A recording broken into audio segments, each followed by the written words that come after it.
मेरी आंखें बंद थीं और मशीनों की धीमी बीप की आवाज़ कानों में जा रही थी, लेकिन क्योंकि दवा नसों से होकर जा रही थी, जिसके असर के कारण हल्की नींद सी लग रही थी कि तभी अचानक मेरा मोबाइल बजा।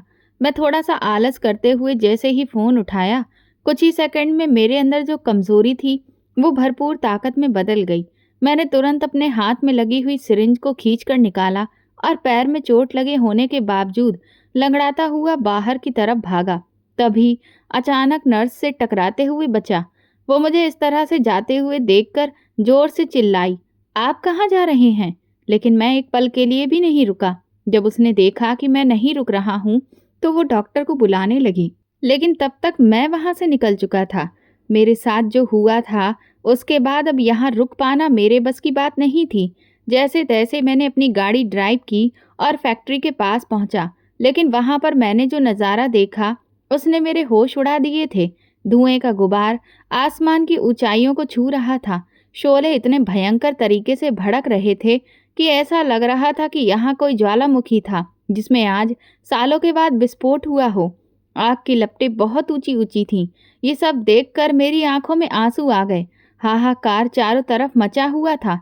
सब लोग दौड़ रहे थे, आग बुझाने की कोशिश कर रहे थे, लेकिन मैं पत्थर बना खड़ा था कि तभी एक आदमी अचानक तेजी से मेरे पास से भागता हुआ निकला और उसने मेरे हाथों में एक पर्ची पकड़ा दी।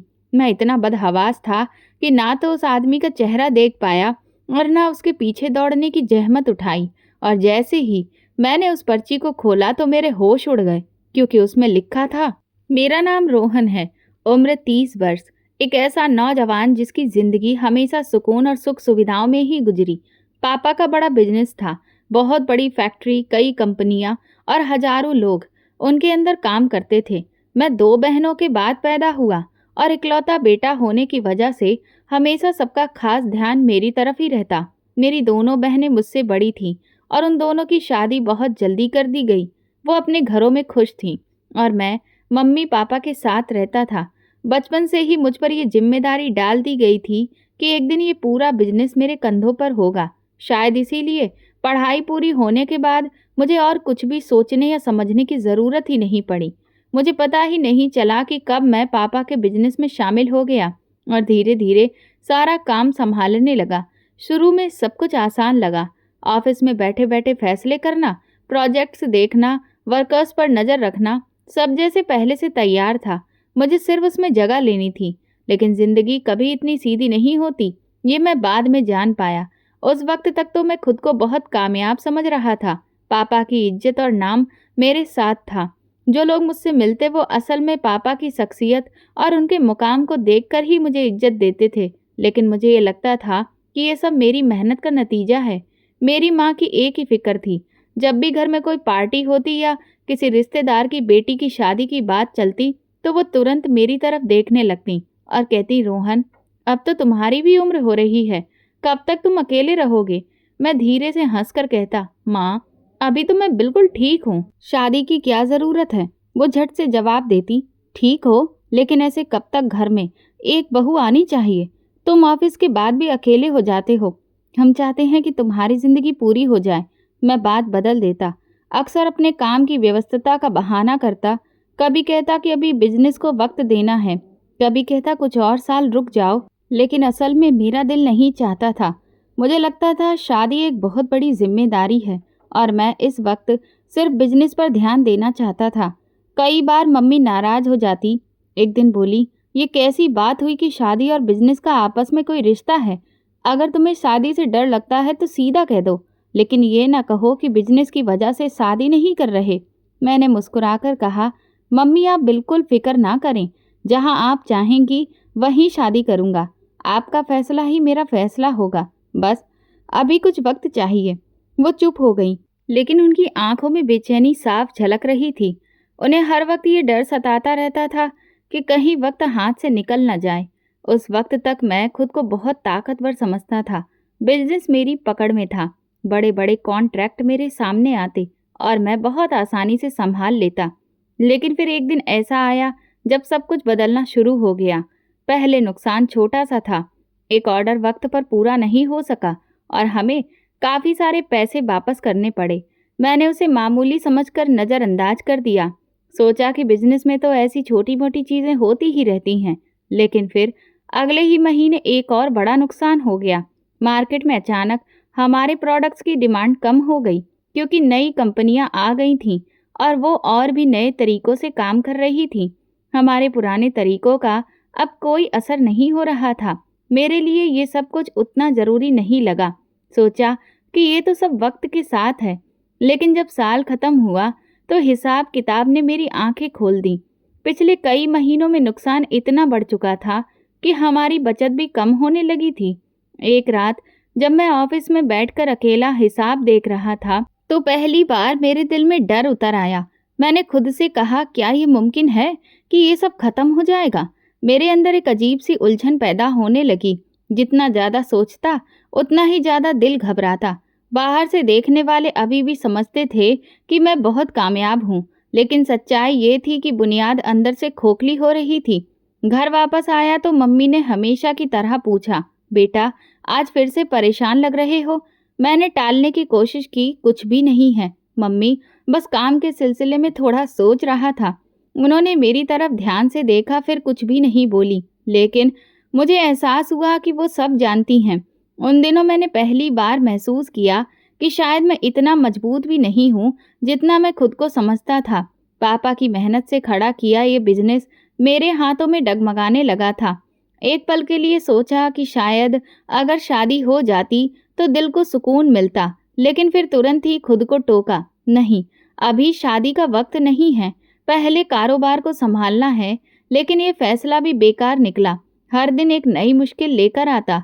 कभी किसी क्लाइंट का भरोसा टूट जाता, कभी किसी प्रोजेक्ट में रुकावट आ जाती। जैसे किस्मत ने फैसला कर लिया था कि अब मेरी परीक्षा शुरू हो गई थी। मैं हर बार खुद को हिम्मत देता, मगर अंदर से कमज़ोर होता जा रहा था। दिन के वक्त ऑफिस में स्टाफ के सामने खुद को मजबूत रखने की कोशिश करता, लेकिन रात को कमरे में अकेला होता तो अपने आप से सवाल करता, क्या सच में मैं इस सब के लायक हूँ?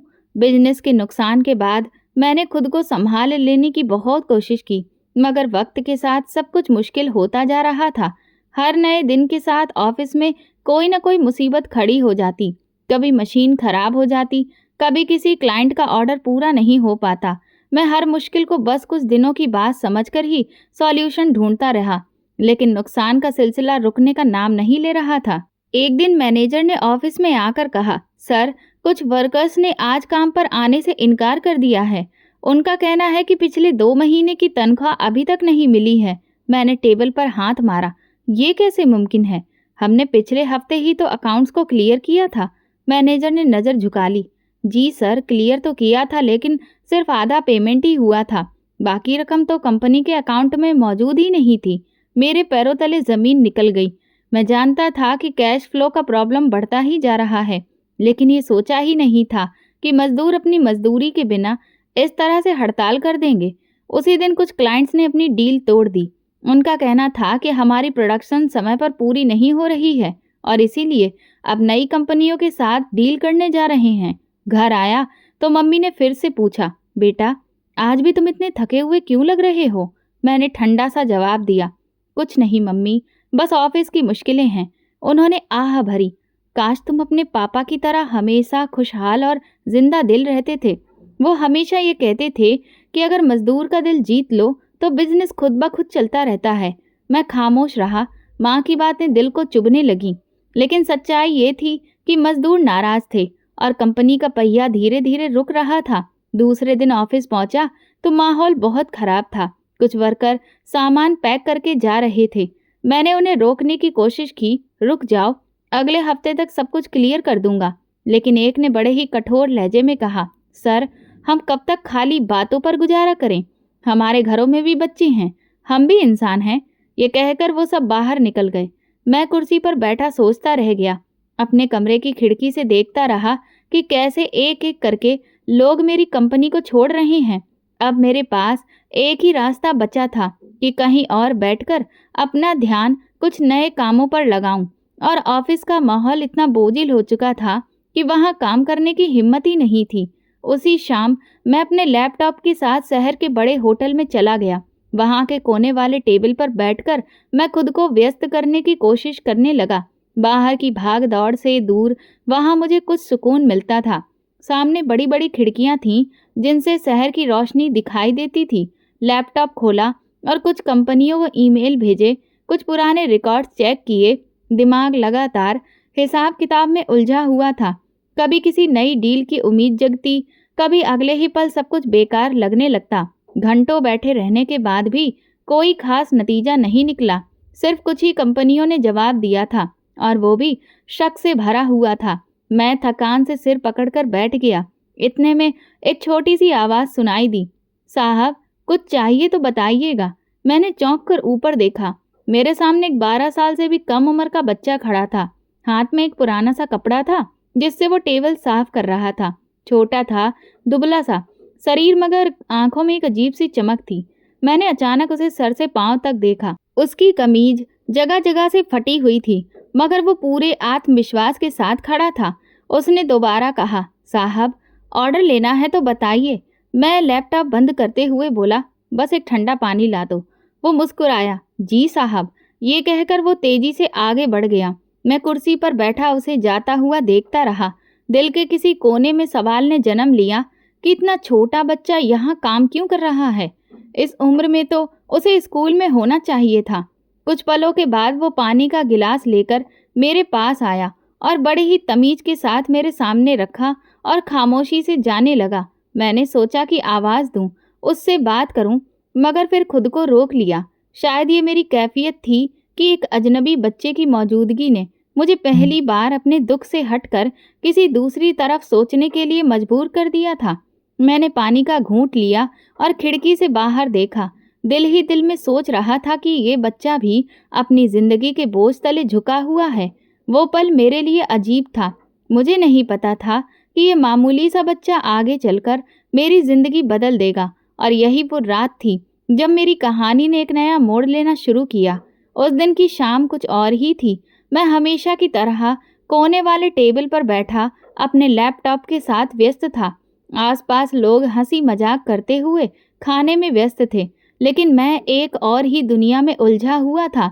ड्राफ्ट, नंबर्स, ईमेल्स जा रहे थे। इसी दौरान वही बच्चा दोबारा मेरे टेबल के पास आकर रुका। वो टेबल को कपड़े से साफ कर रहा था, लेकिन इस बार रुककर बोला, साहब कुछ और चाहिए हो तो बता दीजिए। मैंने सर उठाकर उसकी तरफ देखा। उसके चेहरे पर मेहनत की थकान तो लग रही थी, लेकिन मुस्कुराहट कायम थी। मैंने अचानक कहा, बेटा तुम पढ़ते नहीं हो? वो पल भर के लिए रुका और फिर सीधा खड़े होकर बोला, नहीं साहब, हम गरीब हैं, पढ़ाई हमारे बस की बात नहीं है। मैं चौंक गया। उसकी उम्र 11 वर्ष से ज़्यादा नहीं थी। उस वक्त तो बच्चे स्कूल बैग उठाकर दौड़ रहे होते हैं। मैंने सवाल दोहराया और पूछा, घर में कौन कौन है तुम्हारे साथ? उसने बड़े ही सुकून से जवाब दिया, मेरी माँ है और 2 बहनें। मैं चाहता हूँ कि वह घर के अंदर ही रहें, बाहर काम न करें, इसलिए मैं काम करता हूँ। मैं उसके जवाब पर खामोश रह गया। मैंने सोचा था कि वो शायद कोई बहाना करेगा, लेकिन उसने अपनी छोटी सी जुबान से बहुत बड़ी बात कह दी थी। बहनों की सुरक्षा का एहसास, जिम्मेदारी का बोझ और खुद को आगे बढ़ाने की हिम्मत। मैंने अपनी जेब से कुछ नोट निकाले और उसकी तरफ बढ़ाए। ये तुम रख लो, अपनी माँ और बहनों के लिए कुछ खरीद लेना। वो एकदम पीछे हट गया और हाथ पीछे रखकर बोला, नहीं साहब, ये मुझे नहीं चाहिए। मैं अपनी मेहनत की कमाई लेता हूँ, भीख नहीं। उसके लहजे में अजीब सा जज्बा था। मैं हैरान होकर बोला, बेटा ये कोई भीख नहीं है, बस मेरी तरफ से तोहफा समझ लो। उसने सर हिलाया, नहीं साहब, मैं अपनी इज्जत पर समझौता नहीं करता। ये सुनकर मैं खामोश हो गया। वो इतनी छोटी सी उम्र में इतनी बड़ी बात कर गया। वो हल्की सी मुस्कुराहट के साथ आगे बढ़ गया और मैं काफ़ी देर तक वहीं बैठा रहा। उसे जाते देखता रहा। दिल में एक अजीब सी उलझन पैदा हुई। मैंने अपनी ज़िंदगी पर नज़र डाली। वो सारी सुख सुविधाएं जो मुझे इतनी आसानी से मिल गईं, वो मुकाम जो पापा की मेहनत की वजह से विरासत के तौर पर मेरे पास आज मौजूद था, उनकी कदर कभी नहीं की। और ये बच्चा जिसके पास कुछ भी नहीं, वो अपनी खुददारी पर कायम है। मैंने लैपटॉप बंद किया, लेकिन दिमाग में सिर्फ एक सवाल गूंज रहा था, क्या वाकई में मैं एक नाशुक्रा इंसान हूँ? इसी दौरान होटल के अंदर हल्का म्यूजिक बजने लगा। लोग अपनी बातों में व्यस्त हो गए, लेकिन मेरे कानों में कुछ सुनाई नहीं दे रहा था। मैं बस उस बच्चे की बातों को दोहरा रहा था। मैं अपनी मेहनत की कमाई लेता हूँ, भीख नहीं। रात गहरी होने लगी तो मैंने सामान समेटा और बाहर निकल गया। गाड़ी में बैठते ही वही ख्याल दिल में आया। बच्चा अपने छोटे छोटे कदमों से टेबल साफ कर रहा था और मैं लाखों करोड़ों के बिजनेस का मालिक होकर भी परेशान और बोझिल घर पहुंचा तो मम्मी ने खाने की टेबल पर बुलाया। मैंने बहाना करके कहा, मुझे भूख नहीं है। उन्होंने ध्यान से मुझे देखा। बेटा, तुम्हारा रंग पीला पड़ रहा है, सब ठीक तो है ना? मैंने मुस्कुराकर कहा कि माँ, सब कुछ ठीक है, बस ऑफिस का थोड़ा सा दबाव है। वो चुप हो गई, लेकिन मैं जानता था कि वो सब समझ रही हैं। कमरे में आकर मैं बिस्तर पर लेट गया। कमरा रोशनी से भरा था, लेकिन दिल के अंदर अंधेरा था। बार बार उस बच्चे की मासूम सूरत मेरी आंखों के सामने आ रही थी। उसकी खुददारी, उसकी बातें, सब एक एक सवाल को जन्म दे रहे थे कि मैंने अपनी जिंदगी में क्या किया। मैंने कामयाबी को अपनी मेहनत समझा, लेकिन सच्चाई ये थी कि सब कुछ पापा की विरासत थी। और आज जब परीक्षा आई तो मैं कमज़ोर हो गया, जबकि वो 11 साल का बच्चा, जिसके पास न संपत्ति है और न सुविधा, अपनी इज्जत और खुददारी पर डटा हुआ है। रात काफ़ी गुजर गई, मगर नींद नहीं आई। घड़ी की सुइयां बार बार देखता रहा। कभी खिड़की के बाहर रोशनी को घूरता, कभी आंखें बंद करके मन को सुकून देने की कोशिश करता, लेकिन हर बार वही चेहरा आंखों के सामने आता। दिल के किसी कोने में एक अजीब सा एहसास जागा कि शायद भगवान ने मुझे उस बच्चे से मिलवाया है ताकि मैं अपनी सच्चाई को पहचान सकूं। लेकिन उस वक्त मैं सिर्फ इतना जानता था कि आज की रात नींद नहीं आएगी। मैं करवटें बदलता रहा, सोचता रहा और हर पल एक ही ख्याल मेरे दिल पर दस्तक देता रहा, क्या मैं वाकई में नाशुक्र हूँ? अगली सुबह ऑफिस जाना जरूरी था, लेकिन दिमाग कहीं और उलझा था। पिछली रात नींद न आने की वजह से थकान लग रही थी। हिसाब किताब की फाइलें सामने खुली थीं, लेकिन नज़र हर बार अटक जाती थी। मुझे अपनी सोच में बस वही बच्चा दिखाई देता जो खुददारी के साथ खड़ा होकर कह गया था कि वो भीख नहीं लेता। दोपहर को कुछ ज़रूरी डॉक्यूमेंट्स करवाकर मैं फिर वही होटल चला गया। अब मुझे वहाँ एक अजीब सा सुकून महसूस होने लगा था। वो कोने का टेबल जैसे मेरा दूसरा ऑफिस बन गया था। मैंने लैपटॉप खोला और टेबल पर नज़र डालने लगा। अचानक शोर की आवाज़ सुनाई दी। पहले तो मैंने ध्यान नहीं दिया, लेकिन शोर बढ़ता गया। किसी के चिल्लाने, किसी के रोने और बर्तनों के गिरने की आवाज़ पूरे हॉल में गूंजने लगी। मैं चौंक कर उठ खड़ा हुआ। वेटर भागते हुए एक तरफ जमा थे, ग्राहक भी इधर उधर देखने लगे। मैं कुर्सी से उठा और आवाज़ की तरफ बढ़ा। सामने का नज़ारा देखकर मेरे कदम रुक गए। वही 11 साल का बच्चा ज़मीन पर गिरा हुआ था और होटल का मैनेजर उसे बुरी तरह से मार रहा था। लोग देख रहे थे, मगर कोई बीच में आने की हिम्मत नहीं कर रहा था। मैंने तुरंत आगे बढ़कर मैनेजर का हाथ पकड़ लिया। ये क्या कर रहे हो? बच्चा है, मैनेजर ने गुस्से से कहा। साहब, आपको पता है कि ये क्या करता है? ये रोज खाने की चीज चुरा लेता है। हम इसे खुद भी खाना देते हैं, फिर ये क्यों चोरी करे? बच्चा रोते हुए खड़ा हुआ और सर झुका दिया। उसकी कमीज बुरी तरह फट गई थी, चेहरे पर डर और बेबसी थी। मैंने मैनेजर को सख्त लहजे में कहा, कितने का खाना है? जितना नुकसान हुआ है हिसाब लगाकर मुझे बताओ। वह हक्का बक्का रह गया। साहब, ये तो रोज ऐसा ही करता है, आप क्यों इसकी तरफदारी कर रहे हैं? मैंने पर्स निकाला और कुछ नोट उसके हाथ पर रख दिए। ये लो, अब दोबारा हाथ मत उठाना। मैनेजर ने पैसे पकड़ लिए, लेकिन चेहरे पर नाराजगी थी। वो बड़बड़ाता हुआ पीछे हट गया और बच्चा मेरी तरफ देख रहा था। उसकी आंखों में वही चमक थी, लेकिन इस बार धन्यवाद के साथ नरमी भी शामिल थी।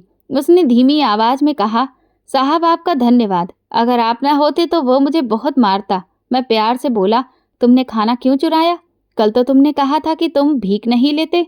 वो एक पल के लिए खामोश हो गया, फिर बस इतना बोला, ज़रूरत थी साहब। ये कहते हुए उसने छोटा सा बैग उठाया जिसमें थोड़ा सा खाना था और तेजी से बाहर निकल गया। मैं वहीं खड़ा रह गया। दिल में बहुत सारे सवाल थे, मगर कोई जवाब नहीं था। वो बच्चा आखिर किस मजबूरी की वजह से ऐसा कर रहा था? मैं वापस अपनी टेबल पर आकर बैठ गया। लैपटॉप खोलने का दिल नहीं किया। पानी का गिलास मुंह से लगाया तो एहसास हुआ कि हाथ हल्का सा कांप रहा है। मैंने सोचा कि ये शायद सब कुछ सिर्फ इत्तेफाक है, लेकिन दिल ने कहा कि इसके पीछे कोई कहानी ज़रूर है। मैंने तुरंत बिल चुकाया और होटल से बाहर निकल आया। गाड़ी स्टार्ट की, मगर स्टीयरिंग पर हाथ रखने से पहले ही सोच बदल गई। मैंने खुद से कहा, नहीं, आज उसे ऐसे जाने नहीं दूंगा। मैं गाड़ी वहीं खड़ी रहने दी और पैदल ही उसकी तरफ बढ़ा जिधर वो बच्चा गया था। होटल से बाहर निकलकर वो तेजी से गली के अंदर चला गया था। मैंने दूरी से उसका पीछा शुरू कर दिया था। शहर की बड़ी बड़ी सड़कों से हटकर वो अंधेरी और तंग गलियों की तरफ जा रहा था। हर कदम पर मेरी उत्सुकता बढ़ रही थी। तंग गलियों के अंदर चलते चलते तकरीबन आधा घंटा गुजर गया। शाम ढल रही थी और अंधेरा धीरे धीरे जमीन पर उतर रहा था। मैं सधे हुए कदमों से आगे बढ़ रहा था ताकि बच्चा मुझे देख न सके। रास्ता कच्चा था, नालियां उबल रही थीं, टूटे फूटे मकानों के दरवाजे बहुत पुराने थे और छोटे छोटे बच्चे नंगे पांव मिट्टी में खेल रहे थे। वो लड़का आखिरकार एक बहुत ही पुराने से मोहल्ले में दाखिल हुआ जिसमें बदबू फैली हुई थी। टूटी हुई ईंटों के बीच बनी झोपड़ियां, जली हुई दीवारों वाले मकान और हर तरफ गरीबों की मरी हुई जिंदगी।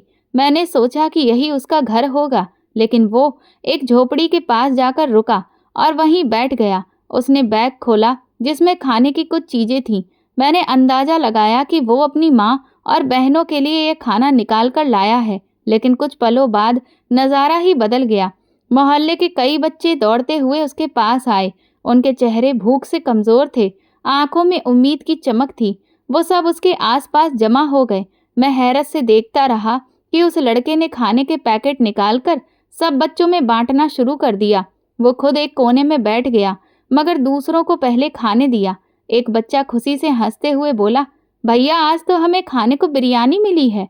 दूसरा छोटा सा लड़का खाना हाथ में लेते ही बोला, कल तो हमने बस पानी पिया था, आज शुक्र है। वो सब मासूम बच्चे जैसे कई दिनों से भूखे थे। हर एक को खाना मिला और वो खुशी खुशी खाने लगे। मैं पीछे खड़ा ये सब देख रहा था। मेरी आंखें हैरत से फैल गईं।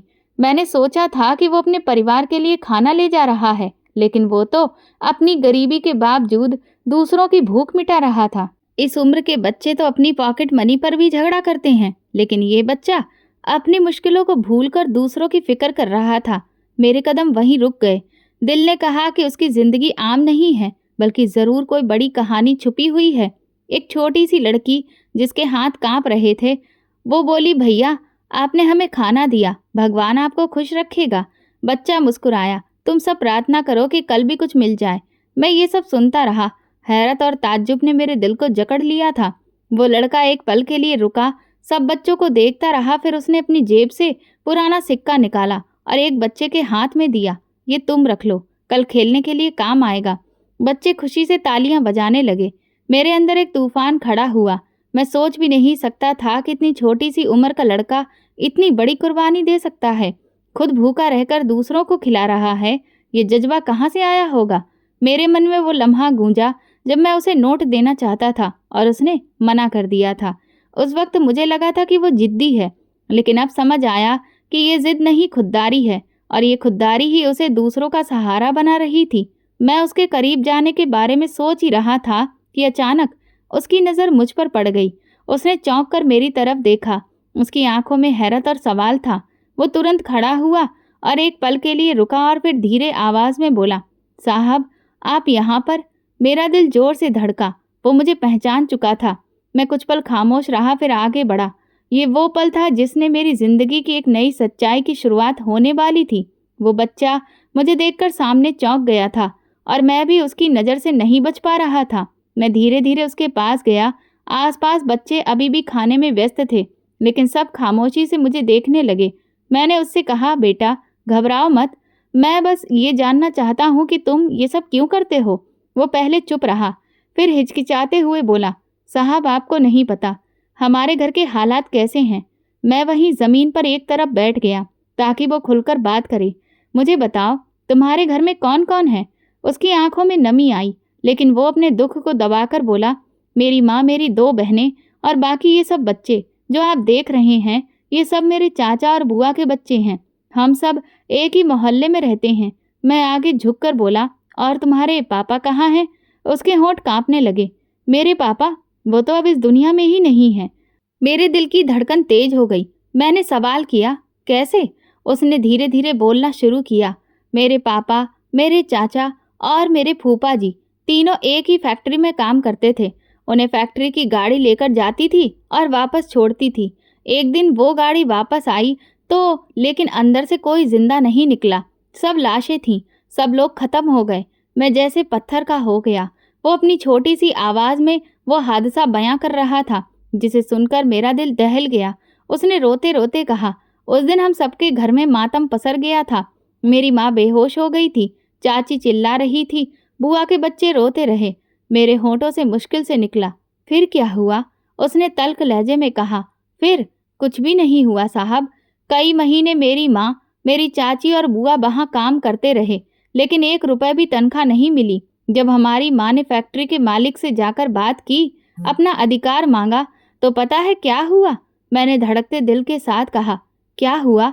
वो गुस्से और दुख के मिले जुले अंदाज में बोला, उन्हें धक्का देकर निकाल दिया गया। कहा कि तुम लोगों का पति और भाई मर गया, अब हमें क्यों परेशान कर रहे हो? हमें तुम्हारी सैलरी से कोई मतलब नहीं है। ये सुनकर मेरे पूरे शरीर में ठंडी लहर दौड़ गई। मैंने पहली बार महसूस किया कि पसीना मेरे माथे पर जमा हो रहा है। हालांकि मौसम ठंडा था। मैंने खुद को संभालते हुए कहा, बेटा ये कौन सी फैक्ट्री थी? वो खामोश हो गया। उसने एक नज़र मेरी तरफ देखा, जैसे कि सोच रहा हो कि सच बोलूं या नहीं। फिर बोला, आपको उससे क्या? मैंने दिल पर हाथ रखते हुए कहा, मुझे जानना है, ज़रूर जानना है। उसने भारी और धीमी आवाज़ में कहा, यह सब उस फैक्ट्री में हुआ है जिसका नाम पूरे शहर के लोग जानते हैं। कौन सी फैक्ट्री? साफ साफ बताओ। उसने साफ शब्दों में कहा, रोहन टेक्सटाइल फैक्ट्री। ये नाम सुनते ही मेरे पैरों तले से जमीन निकल गई। मैं पत्थर हो गया। मैंने कभी सोचा भी नहीं था कि मैं जिस बच्चे के लिए बेचैन हो रहा हूँ, वो मेरे ही जुल्म की चक्की में पिस रहा है। मेरे कानों में वो आखिरी शब्द गूंज रहे थे, रोहन टेक्सटाइल फैक्ट्री। दिल जैसे सीने से बाहर निकलने को था। मैं जमीन पर बैठा उस बच्चे की आंखों में देखने की हिम्मत नहीं कर सका। हर सांस भारी हो गई। वो फैक्ट्री जिसे मैं अपनी कामयाबी की पहचान समझता रहा, आज मेरे सामने जुर्म की सूरत में थी। मेरे मन में यादों का तूफान उठा। 2 साल पहले का वो दिन जब मुझे इस हादसे की खबर मिली थी। वर्कशॉप में कुछ टेक्निकल खराबी के बाद कई मजदूर मर गए थे। मीटिंग रूम में सबने कहा था कि नुकसान बहुत बड़ा है, हमें तुरंत अपने खर्चों को कम करना होगा। मैंने बिना सोचे समझे फैसला लिया, जो मजदूर मर गए हैं उनकी सैलरी रोक दो, हम और नुकसान बर्दाश्त नहीं कर सकते। उस वक्त मुझे लगा था कि ये एक बिजनेस का फैसला है, लेकिन आज इस एक फैसले ने एक बच्चे की जिंदगी भूख और गरीबी में धकेल दी थी। मैंने कांपते हुए हाथ उस बच्चे के सामने जोड़ दिए। बेटा, मैं कसूरवार हूँ, मुझे माफ कर दो। मैं ही वो हूँ जिसने तुम लोगों का अधिकार मारा है। वो चौंक कर पीछे हटा। साहब आप? मेरी आंखों से आंसू बह निकले। मैंने कहा, हाँ, मैं ही उस फैक्ट्री का मालिक हूँ, वही इंसान जिसके फैसले ने तुम्हारे घर के चिरागों को बुझा दिया। मुझे अंदाजा नहीं था कि मेरे आदेश से इतनी जिंदगियां बर्बाद हो जाएंगी। उसने जवाब दिया, साहब माफ़ी मांगने से मेरे पापा वापस आ जाएंगे क्या? हमारे घर की खुशियां मिल जाएंगी वापस? मेरे पास कोई जवाब नहीं था। मैंने सिर्फ इतना कहा, नहीं, मैं सब कुछ वापस नहीं दे सकता, लेकिन जो कुछ बचा है उसे मैं बेहतर कर सकता हूँ। बस तुम एक मौका दे दो। वो सिर झटक कर बोला, हमने बहुत कुछ सहा है। मेरी माँ को सबके सामने बेइज्जत किया गया, मेरी चाची और बुआ को धक्का दिया गया। आपके लिए शायद ये सिर्फ एक बिजनेस था, हमारी तो जिंदगी थी। मैंने हाथ जोड़कर कहा, मैं मानता हूँ कि मैंने गलती की है, लेकिन भगवान गवाह है कि अब मैं सब कुछ पूरी तरह से ठीक करने की कोशिश करूँगा। तुम्हारे परिवार वाले मुझसे दुश्मनी नहीं बल्कि मेरे लिए प्रार्थना करेंगे, ये मेरा वादा है। वो खामोश खड़ा रहा। उसके होंठ कांप रहे थे, मगर आंखों में गुस्सा और दर्द था। उसने धीमी आवाज में कहा, साहब मैं आपके हाथ से पैसे नहीं लिए थे, क्योंकि मुझे अपनी मेहनत पर भरोसा है। आज भी मैं आपकी माफ़ी को नहीं अपना सकता। उसकी बात मेरे दिल पर चोट कर गई। मुझे लगा जैसे मेरा सर घूम रहा है, मगर मैंने हिम्मत नहीं हारी। मैंने कहा, चाहे तुम मुझे अभी माफ़ ना करो, लेकिन एक दिन मैं तुम्हें यह भरोसा दिलाऊंगा कि मैं सब कुछ ठीक कर सकता हूँ। उसने रुख मोड़ लिया और बाकी बच्चों को खाने के टुकड़े बांटने लगा। मैं खामोशी से उसे देखता रहा। मेरे आंसू मिट्टी में गिर रहे थे। मेरे दिल में एक नया फैसला पैदा हुआ। मैंने सोचा, ये बच्चा सही कहता है, माफ़ी मांगने से खोई हुई जिंदगियां वापस नहीं लाई जा सकती, मगर इंसाफ और सहारा ज़रूर दिया जा सकता है। अब वक्त है कि मैं सब कुछ बदल दूं। मैंने धीमी आवाज़ में कहा, बेटा तुम चाहे जितना भी मुझसे नाराज हो जाओ, लेकिन आज से मेरा वादा है कि तुम्हारे घर, तुम्हारी माँ, तुम्हारी बहनें, ये सब बच्चे कभी भी भूखे नहीं रहेंगे। मैं वो सब कुछ करूँगा जो मैंने पहले नहीं किया। वो मेरी तरफ बिना देखे हुए बोला, बातें बहुत लोग करते हैं साहब, लेकिन सच में कौन निभाता है? मैंने कहा, मैं तुम्हें वक्त के साथ दिखाऊंगा कि ये मेरा वादा सिर्फ शब्दों का नहीं है, बल्कि अमल का है। वो खामोश हो गया। मैंने महसूस किया कि शायद उसके दिल में अभी भी दीवार खड़ी है, लेकिन उस दीवार को गिरने में वक्त लगेगा। रात का अंधेरा गहरा हो गया। मोहल्ले की टूटी फूटी लालटेन झिलमिला रही थी। बच्चे एक एक करके खाने के बाद अपने घरों को चले गए। वो लड़का अकेला था। मैं भी वहां से पलटने लगा, लेकिन दिल में एक अजीब सा सुकून था, क्योंकि आज पहली बार मैंने अपनी गलती मानी थी। आज पहली बार मैंने खुद से एक वादा किया था कि मैं अपने पापा की विरासत को गुनाहों की बुनियाद पर नहीं, बल्कि इंसाफ की बुनियाद पर चलाऊंगा। मैंने आसमान की तरफ देखा और धीमी आवाज में कहा, हे भगवान, मैंने बहुत जुल्म किया है, अब तुम मुझे सही रास्ता दिखाओ। और ये वो पल था जब मेरी ज़मीर ने सच में जागना शुरू किया। अगली सुबह सूरज की रोशनी कमरे में आई, लेकिन मेरे दिल में अंधेरा था। रात भर जागते हुए मैंने सोचा था कि अब वक्त आ गया है कि सबके सामने अपनी गलतियां मानूं। मैं जानता था कि यह आसान नहीं होगा। वो लोग जिन्हें बरसों जलील किया गया, जिनके घर उजड़े, जिनकी उम्मीदें टूटी, उनके सामने जाकर सर झुकाना मेरी जिंदगी का सबसे बड़ा इम्तिहान था। मैंने साधारण कपड़े पहने और गाड़ी लेकर सीधा उस बदबूदार मोहल्ले की तरफ गया जहां कल रात को वो बच्चा मुझे मिला था। रास्ते भर मेरा दिल कांप रहा था। हर पल ये ख्याल सता रहा था कि वो सब लोग मुझे देखते ही अपनी नफरत जाहिर करेंगे, लेकिन मुझे अब और ये बोझ अपने दिल में नहीं रखना था। मोहल्ले में दाखिल हुआ तो सबकी नज़र मेरी गाड़ी पर जम गई। बच्चे खेलते खेलते रुक गए, औरतें दरवाजे से झांकने लगीं। मैंने गाड़ी रोकी और धीरे धीरे बाहर निकला। कुछ पलों के लिए खामोशी छा गई, जैसे सबको यकीन नहीं आ रहा हो कि मैं वाकई में उनके बीच में खड़ा हूँ। मैं सीधा उन औरतों के पास गया जो अपने दरवाजे के पास बैठी हुई थीं।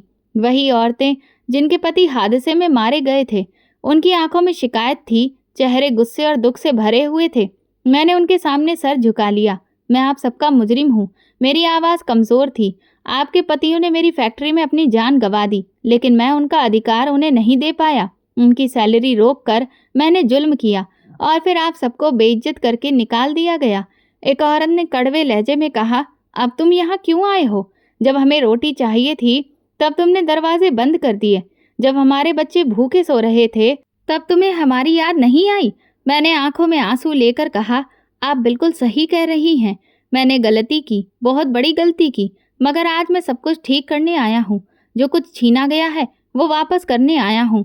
वो सब एक दूसरे को देखने लगी। मैं घुटनों के बल बैठ गया। चाहे आप लोग मुझे माफ़ करें या ना करें, लेकिन मैं अपना फ़र्ज अदा करूँगा। लेकिन आपकी प्रार्थनाओं के बिना मेरा बोझ कभी हल्का नहीं होगा। वो पल बहुत भारी था। आसपास लोग जमा हो गए। सबकी नज़रें मुझ पर थीं। मैं ज़मीन पर झुका रहा, जैसे अपने गुनाहों को ज़मीन में दफन करना चाहता हूँ। इसी दौरान मेरा फ़ोन बजा। माँ की कॉल थी। मैंने तुरंत बात की। उनकी आवाज़ में परेशानी थी। रोहन, तुम कहाँ हो बेटा? सुबह से घर पर नहीं हो? मैं थोड़ा हिम्मत करके बोला, मम्मी, मैं उन लोगों के पास आया हूँ जिनका अधिकार मैंने मारा था। वो चौंक गई। क्या मतलब है? कौन लोग? मैंने सब कुछ साफ शब्दों में बता दिया। फैक्ट्री का हादसा, मजदूरों की सैलरी रोकना और उनकी औरतों को बेइज्जत करना, और आज उनके सामने सर झुकाना। फ़ोन पर कुछ पल खामोशी रही, फिर मम्मी की आवाज़ आई, रोहन, ये तुमने बहुत देर से किया, लेकिन अच्छा किया कि आखिरकार तुमने सच्चाई को खुद से मान लिया। मैंने भर्राई हुई आवाज़ में कहा, मम्मी, क्या आप मुझे माफ़ करेंगी? मैं पापा की विरासत को दागदार कर दिया है। उन्होंने जवाब दिया, बेटा, इंसान गलती करता है, मगर असली इंसान वो है जो अपनी गलती मान ले। मैं तुम्हें माफ़ करती हूँ। अब तुम्हें हिम्मत नहीं हारनी है, बल्कि तुम सबके सामने खड़े रहो। भगवान तुम्हें हिम्मत देगा। मम्मी की बातों ने मुझे थोड़ा हौसला दिया। मैंने फ़ोन बंद किया और दोबारा से उन औरतों की तरफ देखा। उनके चेहरे अभी भी सख्त थे, लेकिन उनकी आंखों में नरम रोशनी उतरने लगी थी। एक बूढ़ी औरत ने कहा, रोहन, तुम्हारे पिता एक अच्छे इंसान थे। उन्होंने कभी किसी का दिल नहीं दुखाया। हमें तुमसे शिकायत है, लेकिन अगर तुम सच में माफ़ी मांगने आए हो तो हम तुम्हें माफ़ कर देंगे। दूसरी औरत ने सर हिलाया। हाँ, हमारे पति वापस तो नहीं आ सकते, लेकिन अगर तुम हमारे बच्चों का सहारा दोगे तो शायद हमारा दुख हल्का हो जाए। मेरे आंसू बहने लगे और हाथ जोड़कर कहा, मैं वादा करता हूँ, आज से आप में से कोई भी भूखा नहीं सोएगा। मैं आप सबका सहारा बनूंगा। वो सब एक दूसरे को देखते रहे, फिर उन्होंने सर हिला दिया। उनके होठों से निकला, हमने तुम्हें माफ़ किया। मेरे दिल का बोझ बहुत हल्का हो गया। ये पहला मौका था जब मुझे लगा कि शायद मैं वाकई बदल सकता हूँ। मोहल्ले से वापसी पर मेरे दिल में एक अजीब सा सुकून उतर आया था। औरतों के मुंह से निकले हुए शब्द हमने तुम्हें माफ़ किया बार बार कानों में गूंज रहे थे, लेकिन मैं जानता था कि ये सब शुरुआत है। असली इम्तिहान तो अभी बाकी है। वादे कर देना बहुत आसान होता है, लेकिन उन्हें निभाना मुश्किल होता है, और मुझे अब ये साबित करना था कि मैं वाकई में बदल गया हूँ। अगले दिन मैं सीधा ऑफिस पहुंचा। मैनेजर और अकाउंटेंट दोनों को कमरे में बुलाया। फाइलें सब तरफ फैली हुई थीं। मैंने सबके सामने कहा, जितने भी मजदूर हैं जिनकी सैलरी रुकी हुई है, सबका पूरा हिसाब अभी के अभी मेरे सामने किया जाए। अकाउंटेंट ने घबराकर कहा, सर, पैसों की कमी है। अगर सबको पेमेंट कर दिया गया तो फिर हमारे पास तो कुछ भी नहीं बचेगा। मैंने टेबल पर हाथ मारा। मुझे कोई परवाह नहीं। ये पैसे मेरी मेहनत के नहीं बल्कि उन लोगों के खून पसीने के हैं। आज के बाद कोई मजदूर अपनी मजदूरी के लिए दर दर भटकेगा नहीं। मैनेजर ने हिचकिचाते हुए पूछा, क्या ये फैसला बिजनेस के लिए नुकसानदेह नहीं होगा? मैं उसकी आंखों में देखकर बोला, नुकसान वही है जो मैंने पहले किया। अब तो सिर्फ अधिकार देना है। शाम को दफ्तर के हॉल में सारे मजदूर जमा थे और उनका बकाया पैसा उन्हें पकड़ा दिया गया। कई मजदूर हैरान थे, कई की आंखों में आंसू आ गए। एक बूढ़ा मजदूर कांपते हाथों से पैसे लेकर बोला, सर, ये तो वो पैसे हैं जिसकी उम्मीद हमने छोड़ दी थी। मैंने सर झुकाकर कहा, यह आपका अधिकार है और अधिकार तो वक्त पर देना चाहिए। मुझे लेकिन देर हो गई, पर अब ऐसा कभी नहीं होगा। पूरे हॉल में शांति छा गई। मजदूरों के चेहरे पर वो सुकून था जो बरसों से गायब था। इसी के साथ साथ मैंने अकाउंट डिपार्टमेंट को आदेश दिया कि हादसे में मरने वाले मजदूरों का पूरा रिकॉर्ड निकाला जाए। उन सबके घरों का खर्च, बच्चों की पढ़ाई और इलाज की जिम्मेदारी अब कंपनी उठाएगी। एक लिस्ट मेरे सामने रखी गई। मैंने पेन हाथ में उठाया और ऐलान किया, ये मेरा फैसला है कि ये सारे बच्चे स्कूल जाएंगे। उनकी माएँ अब किसी के घर में झाड़ू पोछा नहीं करेंगी और ये बोझ मेरे सर पर है। वो पल मेरे लिए अनमोल था, जैसे बरसों का बोझ बहुत हल्का हो गया हो। रात को घर वापस आया तो माँ ने सवालिया नज़रों से पूछा। मैंने उन्हें सब कुछ बताया, मजदूरों का पेमेंट करने वालों की लिस्ट, बच्चों की पढ़ाई। वो सुनकर आंखों में आंसू लेकर बोली, भगवान तुम्हें कामयाब करेगा। ये वही रास्ता है जो तुम्हारे पापा चाहते थे। मैंने सर झुकाकर कहा, माँ, पापा की आत्मा को सुकून पहुंचाने के लिए ये सब करना जरूरी है। कुछ दिन गुजरे, मजदूरों की खुशी पूरे शहर में फैल गई। लोग कहने लगे, रोहन बदल गया है। वही इंसान जो पहले बहुत ही सख्त समझा जाता था। मेरी फैक्ट्री में एक नया जज्बा पैदा हुआ। लोग दिन रात काम करने लगे, ना कोई शिकायत, ना कोई देरी। फिर एक बहुत बड़ी मल्टीनेशनल कंपनी के आदमी ने मुलाकात करने के लिए मुझसे अपॉइंटमेंट मांगी। वो पिछले कई महीनों से हमारे काम पर नज़र रख रहा था। ऑफिस के कॉन्फ्रेंस रूम में उनके साथ मेरी मीटिंग हुई। उन्होंने सीधा सवाल किया, रोहन साहब, हमें आपकी कंपनी में एक नया जुनून नज़र आ रहा है। आप लोगों ने मजदूरों के साथ जो इंसाफ किया है, उसकी खबरें हम तक पहुंच गई हैं। हमें ऐसे ही पार्टनर की ज़रूरत है जो इंसानियत और बिजनेस दोनों को साथ लेकर चले। मैं धड़कते दिल के साथ जवाब दिया, मैंने अपने अतीत में बहुत गलतियां की हैं, लेकिन अब मेरा इरादा है कि मेरा बिजनेस अब सिर्फ मुनाफे के लिए नहीं होगा, बल्कि लोगों के भले के लिए होगा। उन्होंने मुस्कुराकर कहा, बिल्कुल, वही शब्द हैं जो हम सुनना चाहते थे। मीटिंग कई घंटे तक चली। आखिरकार उन्होंने डील की, फाइल निकाली। मैंने दस्तखत किया तो दिल में अजीब सा सुकून आया। ये वो डील थी जो पिछले साल भर में जाकर भी हासिल नहीं कर सका था। लेकिन आज जब मैंने दूसरों के अधिकार को जाना तो किस्मत ने भी मेरा हाथ थाम लिया था। मीटिंग के बाद जब सब लोग कमरे से निकल गए तो मैं अकेला खिड़की के पास जाकर खड़ा हो गया। बाहर शहर की रोशनी को देखकर दिल ने कहा, ये सब उनकी प्रार्थनाओं का नतीजा है। वो लोग जिनके आंसू मैंने पोंछे, वही मेरी कामयाबी की वजह बने हैं। बड़ी कंपनी के साथ डील होने के बाद फैक्ट्री में जैसे नई ऊर्जा दौड़ गई। मशीनों की आवाज़ और तेज और लगातार सुनाई देने लगी, जैसे वो भी खुशी खुशी चल रही हो। मजदूर सुबह सवेरे हंसते मुस्कुराते हुए आते और काम के दौरान एक दूसरे से बात करते। जहाँ पहले मायूसी और खामोशी छाई रहती थी, अब वहाँ जोश दिखाई दे रहा था। मैं जब ऑफिस में आता तो देखता कि प्रोडक्शन धीरे धीरे बढ़ रहा था। ऑर्डर अब वक्त पर पूरे होने लगे थे और नए क्लाइंट्स भी मेरे साथ जुड़ रहे थे। मैनेजर एक दिन फाइल लेकर आया और मुस्कुराते हुए बोला, सर ये देखिए, पिछले महीने का मुनाफा तो दुगना हो गया है। मैंने फाइल बंद करते हुए कहा, ये मुनाफा मेरा नहीं बल्कि उन सारे मजदूरों की मेहनत का नतीजा है। याद रखो, अब हर कामयाबी सबके हिस्से में आएगी। अकाउंटेंट ने पूछा, सर इतने बड़े मुनाफे को कहाँ पर इन्वेस्ट करें? मैं कुछ लम्हे सोचकर फिर साफ शब्दों में बोला, आधा मुनाफा हम गरीबों के लिए रखेंगे। नए स्कूल, फ्री मेडिकल सेंटर और जो लोग बेघर हैं उनके लिए छोटे घर बनवाए जाएंगे। बिजनेस के नियमों के खिलाफ है सर। मैं हल्की मुस्कुराहट के साथ बोला, ये बिजनेस नहीं, जिंदगी का नियम है।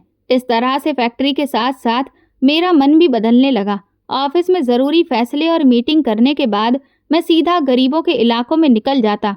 कभी स्कूल जाकर बच्चों की अटेंडेंस चेक करता तो कभी अस्पताल में मरीजों की खैरियत पूछता। शाम को मोहल्ले के बच्चों के साथ बैठकर कहानी सुनाता, कभी खुद उन्हें कुछ सिखाता। एक दिन वही बच्चा जिसने मेरी आंखें खोली थीं मेरे पास आया। उसकी आंखों में अब डर की जगह भरोसा था। उसने कहा, साहब आपने वादा निभाया है, हमारी जिंदगी बदल गई है। मैंने उसके कंधे पर हाथ रखकर कहा, नहीं बेटा, ये सब तुम्हारी बदौलत हुआ है। अगर तुमने मुझे सच्चाई ना बताई होती तो मैं कभी भी नहीं बदलता।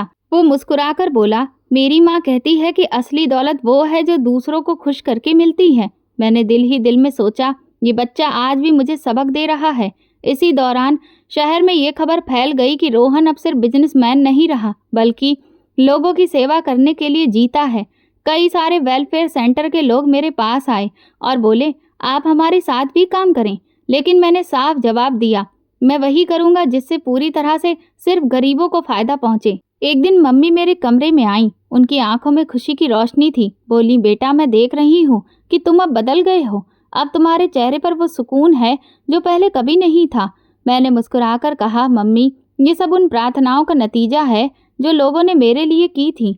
पहले मैं समझता था कि पैसा ही सब कुछ है, लेकिन असली दौलत तो ये सुकून है। रात को जब कभी अकेले में बैठता तो सोचता कि ये सफ़र कहाँ से कहाँ ले आया है। एक वक्त था जब मैं सिर्फ अपनी कामयाबी के सपने देखता था और आज आधी कमाई दूसरों के लिए दान दे दी। लेकिन हैरत ये थी कि बिजनेस कम होने की जगह दिन दूनी रात चौगुनी तरक्की कर रहा था। अक्सर मैनेजर हैरानी से कहता, सर ये कैसे मुमकिन हो सकता है कि आधी आमदनी दान में देने के बावजूद कंपनी के मुनाफे में धीरे धीरे बढ़ोतरी ही होती जा रही है। मैं सिर्फ एक जवाब देता, ये सब उन प्रार्थनाओं का चमत्कार है। शाम को मैं फैक्ट्री के हॉल में खड़े होकर मजदूरों को देख रहा था। मशीनों की गूंज में हंसी की आवाज़ भी शामिल थी। हर कोई जोशीले अंदाज में काम कर रहा था। ये नज़ारा देखते हुए अचानक मेरा मन मुझे कई साल पीछे लेकर गया। उस वक्त जब पापा जिंदा थे। एक याद मेरी आंखों के सामने चलने लगी। मैं कमरे में बैठा हिसाब किताब कर रहा था और पापा मेरे पास आए थे। उनके चेहरे पर हमेशा की तरह सुकून फैला था। उन्होंने कहा था, रोहन एक बात हमेशा याद रखना, कभी किसी का अधिकार मत मारना। भगवान भी इस बात को बर्दाश्त नहीं करते। अगर किसी के हिस्से की चीज रोक लोगे तो याद रखो, एक दिन भगवान तुमसे सब कुछ छीन लेगा। मैंने उस वक्त बड़ी ही लापरवाही से जवाब दिया था, पापा बिजनेस में कभी कभी कठोर फैसले लेने पड़ते हैं, ये सब जिंदगी का हिस्सा है। वो मेरी बात पर मुस्कुराकर बोले थे, फैसले सख्त करो लेकिन इंसाफ के खिलाफ नहीं होने चाहिए। तुम्हारे फैसले सिर्फ कागज पर नहीं होते, ये किसी की जिंदगी पर भी असर डालते हैं। उस रात का धुंधला मंजर जैसे कि आज की याद से जुड़ गया था। मैंने आंखें बंद की और सोचा, पापा आप बिल्कुल ठीक कहते थे। असली कामयाबी तो दूसरों को खुशी देने में है, ना कि उनसे छीनने में। इसी दौरान उन मजदूरों में से एक नौजवान मेरे पास आया। उसने कहा, सर हम आपके शुक्रगुजार हैं। आज हमारे घरों में खुशियाँ वापस आ गई हैं। हमारी औरतें और बच्चे आपको दुआएं देते हैं। मैं हल्की मुस्कुराहट के साथ जवाब दिया, ये मेरा फर्ज है। जो कुछ तुम लोगों ने दिया वो मैं लौटा भी दूं तो कम है। शाम को मैंने फैसला किया कि मैं मोहल्ले का एक चक्कर लगाऊंगा। गाड़ी धीरे धीरे उन तंग गलियों में दाखिल हुई जहां कभी वीरानी और उदासी छाई रहती थी। दरवाजों पर दिए जल रहे थे, बच्चे खेल रहे थे, औरतों के चेहरे पर खुशी झलक रही थी। मैं गाड़ी से उतरा तो सब लोग मेरे आसपास जमा हो गए और दुआएं प्रार्थना भरे लहजे में कहने लगे, भगवान आपको सही सलामत रखे, आपने हमारे जख्मों को भर दिया। एक छोटी बच्ची मेरे पास आकर बोली, अंकल आपने हमें स्कूल भेजा, अब हम पढ़ेंगे लिखेंगे और बड़े होकर आपकी तरह दूसरों की मदद करेंगे। उनकी बात सुनकर मेरा दिल भर आया। मैंने उनके सर पर हाथ रखा और कहा, बेटा, यही तो असली खुशी है। जब तुम लोग आगे बढ़ोगे। मोहल्ले में एक तरफ वही बच्चा खड़ा था जिसने मुझे हकीकत का रास्ता दिखाया था। उसके चेहरे पर आज पहली बार रोशनी दिखाई दी। वो मेरे पास आया और धीरे से बोला, साहब, अब मुझे भरोसा हो रहा है कि आप सच में बदल गए हैं। मैंने उसके कंधे पर हाथ रखकर कहा, तुम्हारी वजह से ही मैंने अपनी जिंदगी का रुख बदला है। अगर तुम नहीं होते तो मैं आज भी अंधेरे में भटक रहा होता। वो चुप हो गया, लेकिन मैं उसकी आंखों की नमी सब कुछ कह रही थी।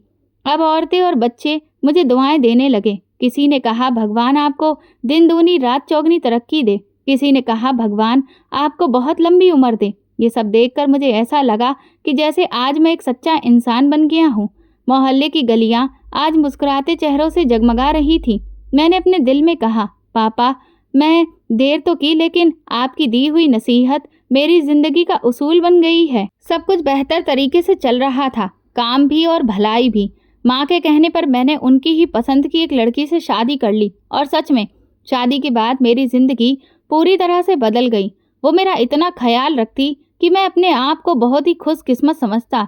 वो ना सिर्फ घर में मेरी हर सहूलियत को देखती, बल्कि कभी कभी ऑफिस के कुछ कामों में भी बराबरी से मेरा साथ देती। सच कहा था माँ ने, शादी के बाद कोई होगा जो मेरी परेशानियों को बांटेगा और मेरा सहारा बनेगा। उनकी कही हुई एक एक बात सच हो रही थी। मुझे लगा था कि शायद अब जिंदगी इसी तरह से चलती रहेगी, लेकिन नहीं। कब जिंदगी कौन सा मोड़ ले ले कोई नहीं जानता। हमारी फैक्ट्री के प्रोडक्शन और दिन रात की तरक्की को देखते हुए एक बहुत बड़ी इंटरनेशनल कंपनी ने मीटिंग के लिए हमें बुलाया ताकि वो अपने प्रोडक्शन को लेकर हमसे बात कर सकें। मैं वहां पहुंचा तो कई और जाने माने बिजनेसमैन वहीं मौजूद थे। सबने अपनी अपनी कंपनी की डाटा रिपोर्ट्स उनके सामने रखी, जिसे उनके खास लोगों ने बहुत अच्छे से एनालाइज किया और ये तय किया गया कि एक हफ्ते में वो जवाब दे देंगे कि ये डील किसको मिलेगी। न जाने क्यों मुझे अंदर से एक आवाज़ सुनाई दे रही थी कि ये डील मेरी ही होगी। जब मैं वापस ऑफिस पहुंचा तो मैनेजर कहने लगा, सर, अगर ये डील पक्की हो गई तो हम एक दूसरी फैक्ट्री भी आराम से स्टार्ट कर सकते हैं, क्योंकि इसके बाद तो हमारा नाम भी होगा और जो मुनाफा है वो तो तकरीबन 20 गुना ज़्यादा होगा। मैंने मुस्कुराते हुए कहा, हाँ बिल्कुल, तुम सही कह रहे हो। मैं भी सोच चुका था कि अगर ये डील फाइनल हुई और सही समय पर हमने सारे प्रोडक्ट्स की डिलीवरी कर दी तो उससे जो भी फ़ायदा होगा, मैं कई एकड़ ज़मीन खरीदकर उस पर पापा के नाम से एक सोसाइटी बनाऊंगा, जहां पर मेरी फैक्ट्री में काम करने वाले मजदूर और उनके परिवारों को रहने के लिए फ्री में घर, पार्क और जो भी बेसिक सुविधाएं होती हैं वो सब उस सोसाइटी के अंदर ही उन्हें उपलब्ध कराऊंगा। मैंने तुरंत ही मजदूरों के साथ मीटिंग रखी और उनके बीच अपने इस विचार को भी रखा। इसे सुनते ही वो सब खुशी से उछल पड़े और कहने लगे कि आप फिक्र मत करिए, इस डील को पूरा करने के लिए हम दिन रात काम करने के लिए तैयार हैं। मजदूरों में इतना जोश देखकर मैं खुशी से भर गया। लेकिन अगले ही दिन मेरे पास एक कॉल आया जिसमें मुझे धमकी दी गई कि अगर मैं इस डील से पीछे नहीं हटा तो अपनी जान से हाथ धो बैठूंगा। मुझे लगा कि कोई यूं ही मुझे धमकाने की कोशिश कर रहा है, लेकिन मैं डरने वालों में से नहीं था। बस थोड़ी सावधानी बरतनी थी। इस वजह से मैं थोड़ा सा सतर्क हो गया और इस बारे में किसी को कुछ भी नहीं बताया, क्योंकि मैं नहीं चाहता था कि मेरे अपने बेवजह डर जाएं। लेकिन मुझे क्या पता था कि मेरी ये लापरवाही मुझ पर बहुत भारी पड़ जाएगी। जब मैं ऑफिस के लिए अपनी गाड़ी से निकला तो रास्ते में अचानक ब्रेक फेल हो गए और मेरा भयंकर एक्सीडेंट हो गया। आँख खुली तो सामने मम्मी और अपनी पत्नी को देखकर हैरान था। वो बहुत रो रही थी और परेशान भी थी। मैंने अपनी हालत देखी तब मुझे याद आया कि मेरे साथ क्या हुआ था। पूरे शरीर पर बहुत गंभीर चोट लगी हुई थी। ऐसे में मुझे सबसे पहले फैक्ट्री की याद आई। मैंने तुरंत अपनी पत्नी से मैनेजर को बुलाने के लिए कहा। वो कहने लगी कि आप ऐसी हालत में भी बिजनेस के बारे में सोच रहे हैं, आप आराम करिए और फिक्र मत करिए, मैनेजर ने सब कुछ संभाल लिया है। हमारी फैक्ट्री में काम करने वाले आपके लिए दिन रात प्रार्थना कर रहे हैं और देखना, आप जल्दी ही ठीक हो जाएंगे। लेकिन मुझे ये समझ नहीं आ रहा था कि मेरे साथ ये सब अचानक कैसे हो गया। तभी मुझे याद आया उस धमकी भरे कॉल के बारे में। पहले सोचा कि पत्नी को इस बारे में बताऊं, लेकिन फिर सोचा कि वो कहीं और भी ज़्यादा पैनिक ना हो जाए, इसलिए उससे कुछ भी नहीं कहा। लेकिन फैसला कर लिया कि जल्द से जल्द ठीक होने के बाद मैं पुलिस में रिपोर्ट दर्ज कराऊंगा। लेकिन उसकी नौबत ही नहीं आई। शाम के वक्त मम्मी और मेरी पत्नी घर गए हुए थे। कुछ देर के लिए तभी मेरा फ़ोन बजा और जो खबर मैंने उसमें सुनी, मेरे होश उड़ गए। मैं अपनी तकलीफ, अपना दर्द सब कुछ भूल गया और लंगड़ाते हुए अस्पताल से बाहर निकला। मैं दौड़ता जा रहा था और पीछे नर्स मुझे बुलाती जा रही थी। डॉक्टर भी मुझे रोकने की कोशिश कर रहे थे, लेकिन मैंने उस वक्त किसी की भी नहीं सुनी। जैसे तैसे गाड़ी चलाकर मैं फैक्ट्री पहुंचा तो वहां का नज़ारा देखकर मेरी जान ही निकल गई। पूरी फैक्ट्री को आग लग चुकी थी। लपटें इतनी ऊंची थीं कि ऐसा लगता था आसमान तक पहुंच जाएंगी। हाहाकार मचा हुआ था। सारे मजदूर आग बुझाने के लिए पागलों की तरह दौड़ रहे थे। फायर ब्रिगेड को बुलाया गया था, लेकिन अभी तक एक भी गाड़ी नहीं आई थी।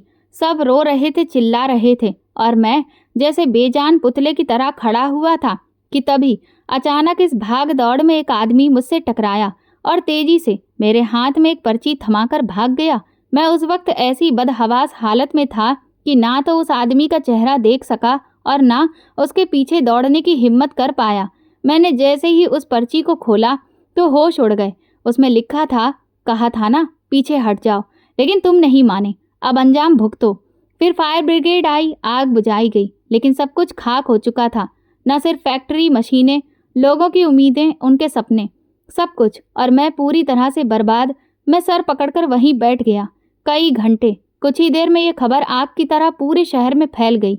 मेरे पास न जाने कितने ही बिजनेसमैन्स के फ़ोन आने लगे, लेकिन मैं उस वक्त किसी को भी कुछ भी बताने की हालत में नहीं था, इसीलिए फ़ोन स्विच ऑफ कर दिया। थोड़ी ही देर में मम्मी और मेरी पत्नी भी आ गईं। वो भी बहुत रो रही थीं। और फिर इस सदमे में तकरीबन 2-3 हफ्ते चले गए।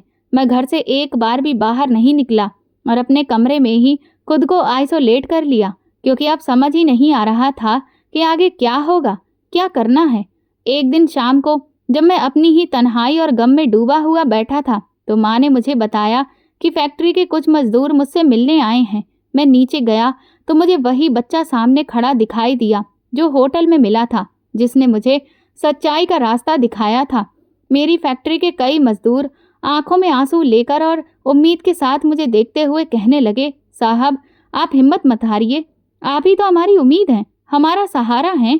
मैंने उनके सामने हाथ जोड़कर कहा, मुझे माफ़ कर दो, मैंने तुम्हें सपने दिखाए, तुम्हारे बच्चों का सुनहरा भविष्य दिखाया, लेकिन मैं अब खुद किसी भी काबिल नहीं रहा। मजदूर कहने लगे, लेकिन ये सब अचानक कैसे हुआ?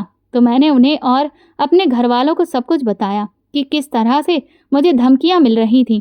उस इंटरनेशनल प्रोजेक्ट को हथियाने की खातिर मुझे बार बार डराया जा रहा था ताकि मैं अपने कदम पीछे खींच लूं, लेकिन मैंने ऐसा नहीं किया और बस आज उसी का खामियाजा आप सबके सामने है। ये सुनते ही अचानक मजदूरों में गुस्से की लहर दौड़ गई। वो कहने लगे कि ऐसे कैसे कोई भी हमारे मालिक की जान के साथ खेल सकता है, उन्हें बर्बाद कर सकता है। मैंने कहा कि FIR दर्ज हो चुकी है, अब देखते हैं कि पुलिस क्या करती है, लेकिन मैं आप लोगों से यही कहूँगा कि आप मुझे माफ़ कर दीजिए और किसी दूसरी जगह काम ढूंढ लीजिए। ये कहकर मैं पलटने लगा, लेकिन तभी वो बच्चा दौड़कर मेरे पास आया और हाथ पकड़कर बोला, आपने हमारे बुरे वक्त में हमारा हाथ थामा था और आज हम आपका साथ कैसे छोड़ सकते हैं। ये सुनते ही मेरा मन दुख से भर गया। तभी सारे मजदूर एक साथ आवाज़ में कहने लगे, हाँ साहब, फैक्ट्री जल गई तो क्या हुआ, हमारे हाथ पैर अभी भी बाकी हैं। कोई हमारी मशीनों को जला सकता है, लेकिन हमारी हिम्मत को नहीं। न जाने क्यों उनके अंदर के इस जोश को देखकर मेरे अंदर भी एक उम्मीद की किरण जगने लगी। पर फिर मैंने कहा कि ये डील बहुत बड़ी है, इतने कम समय में इसे पूरा करना लगभग नामुमकिन है, और फिर नई मशीनों के लिए अब हमारे पास पैसे भी नहीं हैं। मेरा इतना कहना था कि तभी उस भीड़ में से मैनेजर और अकाउंटेंट बाहर आए। वो कहने लगे, सर अगर पैसों की बात है तो हमारे पास जितना होगा हम उतना आपको देंगे। कुछ ही देर में सामने वाली टेबल पर काफ़ी सारे पैसे और मजदूर औरतों ने अपने कुछ छोटे मोटे गहने निकाल कर रख दिए। उन लोगों का प्यार देखकर मेरी माँ ने मुझे पुकारा कि जब ये लोग हार नहीं मान रहे तो तुम कैसे हार मान सकते हो? तुम अपने पिता की बरसों की मेहनत को इस तरह से एक पल में मिट्टी में कैसे मिलने दे सकते हो? नहीं, तुम्हें वो करके दिखाना होगा जो इस दुनिया को अब नामुमकिन लग रहा है। अगले दिन ही उस इंटरनेशनल कंपनी के सर का फ़ोन मेरे पास आया। पहले तो उन्होंने मेरे साथ जो हादसा हुआ उसके लिए अफसोस जताया और साथ ही वो कहने लगे कि हम आपको ही ये डील देने वाले थे, लेकिन बिजनेस इमोशन से नहीं चलता है और इसीलिए अब हम ये डील आपको नहीं दे सकते। ये सुनते ही मेरी उम्मीद बिखर कर चकनाचूर हो गई। मेरी आंखों के सामने उन मजदूरों के चेहरे, उनके बच्चों की उम्मीदें एक साथ घूमने लगे। मैंने उनसे रिक्वेस्ट की कि आप एक बार मुझसे मुलाकात कर लीजिए। पहले तो वो नहीं माने, लेकिन मेरे बहुत ज़्यादा जोर देने पर 1 घंटे का वक्त उन्होंने मुझे दिया। अगले ही दिन वो मेरी जली हुई फैक्ट्री के बगल में जो छोटा सा ऑफिस मैंने बनाया था वहाँ पर मुझसे मिलने आए।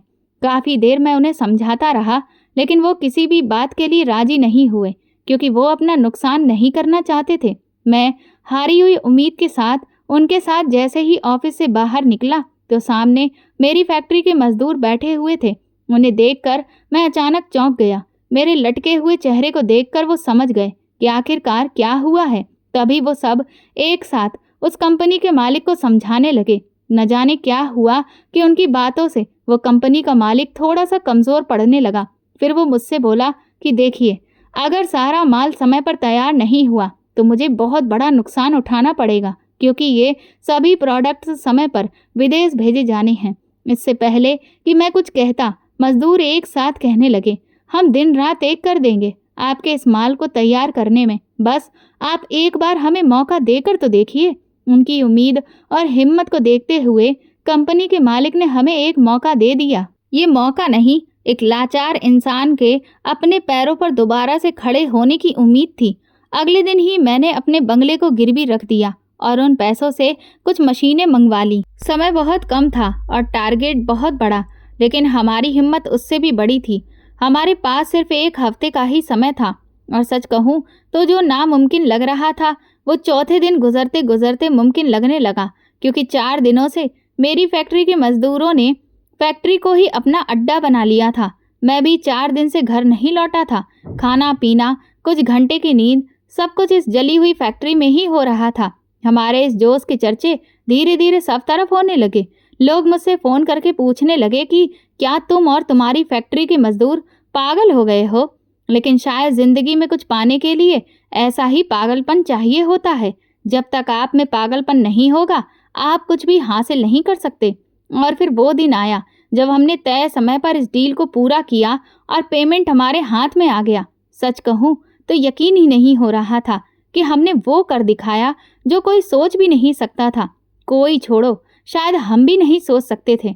मजदूरों के चेहरे पर खुशियां देखने के लायक थीं और मैं, जो कि पिछले 7 दिन से थोड़ी बहुत नींद सोया था, उसके बावजूद भी जरा सी भी कमज़ोरी महसूस नहीं हो रही थी। डील पूरी होते ही मैंने सबसे पहले बोनस पेमेंट अपने सभी मजदूरों को दिया और 3 दिन की छुट्टी दी ताकि वो चैन की नींद सो सकें।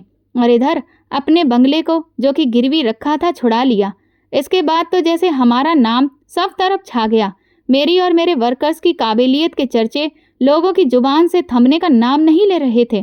धीरे धीरे समय बीता और मैंने नई फैक्ट्री का काम जोर शोर से शुरू करवा दिया और जो मेरा वादा था कि मैं वर्कर्स को रहने के लिए एक अच्छी सोसाइटी दूंगा, उसका भी काम शुरू हो गया। आज मुझे बिजनेस की दुनिया का ग्लोबल अवार्ड मिल चुका है और ये सब कुछ सिर्फ और सिर्फ मेरे वर्कर्स की मेहनत का ही नतीजा है। मुझे उम्मीद है कि मेरे पिता को मुझ पर गर्व होगा और मैं हमेशा कोशिश करूंगा कि अपनी सच्चाई और मेहनत के रास्ते को कभी भी ना छोड़ूं।